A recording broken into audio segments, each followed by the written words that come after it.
Hello everyone, this is Deva Katikar from DK Talks. I hope that you all are doing well. So in the previous session, we discussed that how were the situations before the first battle of Panipat actually began. So on 21st of April 1526, Ibrahim Lodi open his attack और उसका एक ही intention था कि जो सामने आ जाए उसे मार दो. Ibrahim Lodi had 1,50,000 forces of his own. सबसे आगे उनके 300 वॉर एलिफेंट्स थे, उसके पीछे उनकी कैवलरी थी और उसके पीछे उनकी इन्फेंट्री थी. इब्राहिम लोदी खुद एक हाथी पे सवार थे जो इस पूरे के पूरे बैटल को लीड कर रहे थे और उनका एक ही एम था कि इन्होंने 300 वॉर एलिफेंट्स लेके बाबर की आर्मी को आगे से ही ब्रेक डाउन कर दूंगा. जैसे ही ये हाथी थोड़े से आगे आ गए, बाबर के मैसेंजर्स ने बाबर की आर्मी को बता दिया, जो इन्फेंट्री थी उनको बता दिया कि इब्राहिम लोदी ने अटैक ओपन कर दिया है.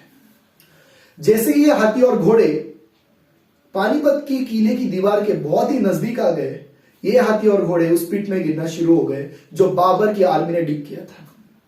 जैसे ही अंदर गिर रहे थे, वैसे अंदर लगे हुए जो नुकीले पेड़ थे वो इन हाथी और घोड़ों को लग रहे थे और वहीं पे उनकी मौत हो रही थी. When Ibrahim Lodi saw all of this, कि इतने हाथी और इतने घोड़े मर रहे हैं, he had to stop his attack. जैसे ही इब्राहिम लोदी ने अटैक स्टॉप कर दिया, बाबर ने काउंटर अटैक कर दिया with his artillery equipments. Babur के पास गन पाउडर पे चलने वाले तोपें थी जो इससे पहले हिंदुस्तान में किसी ने भी यूज नहीं की थी. ये जो तोपें थी तब उनका जो निशाना था, उनकी जो रेंज थी वो बहुत ज्यादा नहीं थी, बट इनकी वजह से, इनके फायर की वजह से जो एक साउंड पैदा होता था, इसकी वजह से जो इब्राहिम लोदी के हाथी थे जो सबसे आगे थे वो डर गए और वो डर के पीछे चले आ गए. जैसे ही ये हाथी पीछे आ गए, ये हाथी इब्राहिम लोदी के इन्फेंट्री और कैवलरी के ऊपर कुचलते हुए पीछे चले गए. When Babar saw that the elephants are retreating, Babar ने हुमायूं को इशारा कर दिया. Humayun was leading the right flank of Mughal army. Humayun ने पानीपत के किले के पीछे से जाके इब्राहिम लोदी की आर्मी को पीछे से अटैक कर दिया. One of the basic characteristic and main characteristic of Humayun's flank was उनके पास 700 से 800 कैवलरी मैन थे, सिर्फ कैवलरी मैन थे. इन आर्मी वालों के ये जो थे कैवलरी मैन, उनके पास एक स्पेशल अटैकिंग इंस्ट्रूमेंट था that was called as a double curved bow. Double curved bow एक ऐसा इंस्ट्रूमेंट था जो बहुत ही छोटा था, बट जो 15 to 20 मीटर्स तक के डिस्टेंस के ऊपर बहुत इजीली फायर कर पा रहा था. इन्होंने जब पीछे से इब्राहिम लोदी के आर्मी पर अटैक किया, at that point of time everything got stuck.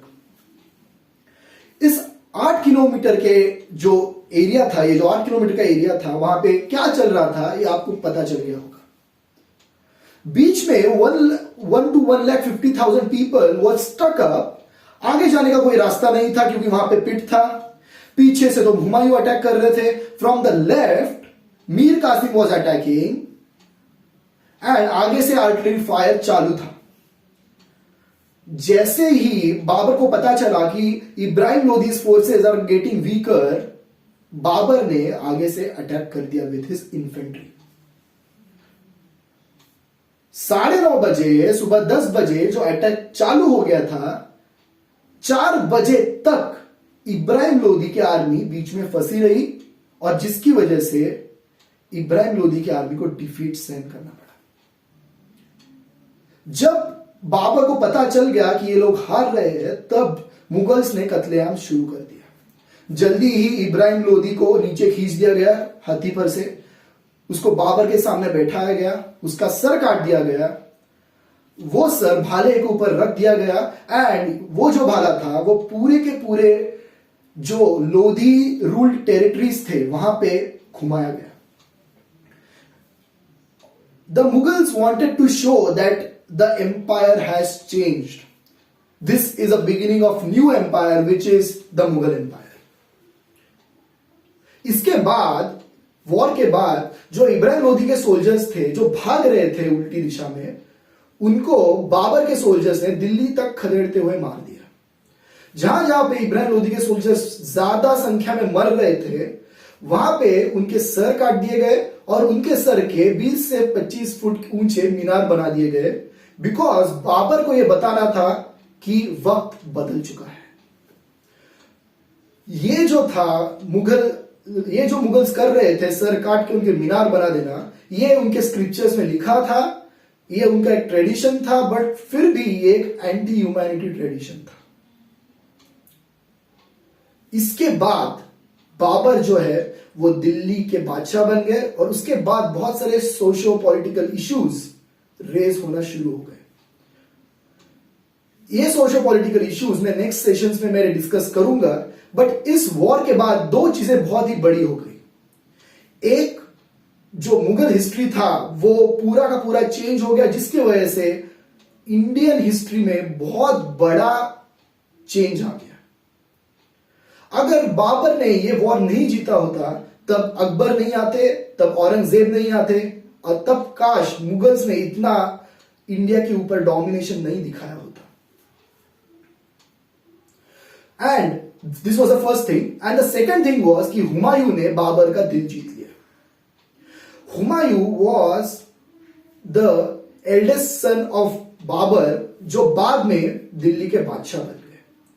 Humayun को शेर शाह सूरी ने हरा दिया, उसकी वजह से हुमायूं को वापस काबुल जाना पड़ा। 6 से 7 महीने वो एग्जाइल में रहे, वापस से उन्होंने आर्मी जमा कर दी और दिल्ली के ऊपर अटैक कर दिया, जहां पे उन्होंने शेर शाह सूरी को वापस से हरा दिया, and he became the emperor of Delhi again. Humayun के बारे में खास इतना बताने जैसा मुझे नहीं लगता, बहुत कुछ है। मुझे पता है कि बहुत सारे स्क्रिप्चर्स अवेलेबल है इसके ऊपर, मुझे पता है बहुत सारा कंटेंट है, but I think this is not a very motivational content for each and every one of you right now. So अगर आपको इंटरेस्ट है तो आप जाके उसके ब्लैंक्स फिल कर सकते हैं। बट जब हुमायूं की डेथ हो गई, तब एक नए बादशाह का जन्म हो गया। वो थे जलालुद्दीन मोहम्मद अकबर। अकबर का जो इतिहास है वो बहुत ही बड़ा है। उनके सोशो पॉलिटिकल डिसीजंस ले लो, उनके इकोनॉमिक्स के बारे में डिसीजंस ले लो, उनके टेरिटरी एक्सटेंशन के बारे में डिसीजंस ले लो, उनके बाकी के जो है वो पॉलिसीज ले लो। हर चीज के ऊपर बात करने के लिए मुझे अगले बहुत सारे सेशंस की जरूरत पड़ेगी। But right now I am ending on this note that this battle which happened on 21st of April 1526, जो सुबह 9:30 बजे चालू हो गया और 4:30-5 बजे तक खत्म भी हो गया, जिसमें एक बहुत बड़ी सल्टनेट चेंज हो गई। उसमें यह चीज दिखा दी कि 25,000 army, if they are well disciplined enough, they can defeat a force which is of 1,50,000 का size, which is 6 times of their force. इससे हमें यह पता चलता है कि अगर हमारे पास टेक्निक है, अगर हमारे पास वो विजन है, तो कुछ भी हो सकता है। This was the history. This was a battle which was very notable in the history of this country, because इस बैटल ने दिखा दिया था कि मुगल्स क्या कर सकते हैं, जिसके वजह से उनको बहुत ही बड़ा वर्ल्ड वाइड रिकॉग्निशन मिल गया। बट बाकी की चीजें आनी है, अकबर के बारे में बहुत सारी चीजें आनी है जो आपने जाननी है, जो मैं आपको बताऊंगा, but those will come in the further sessions. Right now I will stop here. Please like, share, subscribe and keep watching for such kind of content.